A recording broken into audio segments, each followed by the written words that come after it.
Magandang araw po muli sa inyong lahat mga kababayan. Isang mapagpalang araw. Patuloy natin na bigyan ng mga reaksyon yung mga kaganapan na nangyayari sa ating pamahalaan. Ngayon may ipapakita po ako sa inyo. Isang video ng ating kagalang-galang na presidente, President Bongbong Marcos.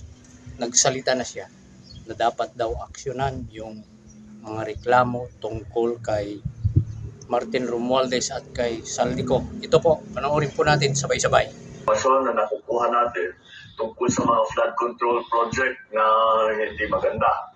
At kaya ngayon ay nais kong ipalaman sa ating mga kababayan na ang ICI at saka ang DPWH ay lahat ng nakuha nila na impormasyon ay i-refer, ibibigay na sa Ombudsman para imbestigahan ng Ombudsman. Ito ay tungkol sa mga impormasyon ng dating Speaker Martin Romualdez at saka ni Saldico. At nakita lahat ng ebidensya, mag-file ng kaso ng plunder o anti-graft o indirect bribery. Malakas naman ang loob natin na yung Ombudsman, ang ginagawa lamang ay sumusunod sa ebidensya.